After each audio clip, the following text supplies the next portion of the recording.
মানুষ সবচেয়ে বেশি অসহায় হয় তার প্রিয় মানুষের কাছে, কিন্তু মাঝ রাস্তায় শত মানুষের সামনে প্রিয়তমার লাথি আর অপমান সহ্য করা কতটা যন্ত্রণার তা বলে বোঝানো অসম্ভব।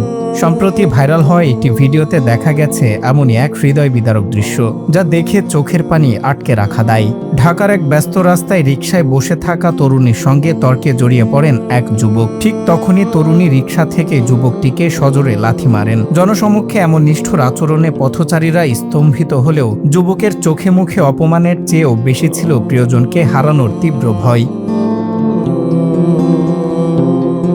লোকলজ্জার তোয়াক্কা না করে অপমানের আঘাত সহ্য করেও যুবকটি বারবার রিকশায় ওঠার চেষ্টা করেছিলেন। সে শুধু চাচ্ছিল প্রিয় মানুষটির পাশে থাকতে। হয়তো বিচ্ছেদের আতঙ্ক তাকে এতটাই পাগল করেছিল যে নিজের আত্মসম্মানের চেয়েও ভালোবাসার মানুষটি তার কাছে বড় হয়ে দাঁড়িয়েছিল। এত অপমান করার পরও তরুণীর মন গলেনি। যুবকটিকে নির্দয়ভাবে রাস্তায় ফেলে রেখেই তিনি রিকশা নিয়ে চলে যান। ঠিক তখনই রাস্তার ধুলো আর ধোঁয়ার মাঝে দাঁড়িয়ে থাকে এক নিঃসঙ্গ যুবক। পেছনে পড়ে থাকে এক ভেঙে যাওয়া হৃদয়ের বোবা আর্তনাদ।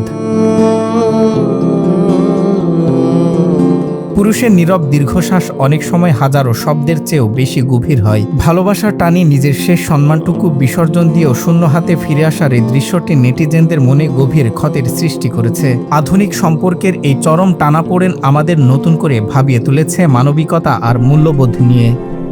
সজল বিশ্বাস, বাংলা টিভি।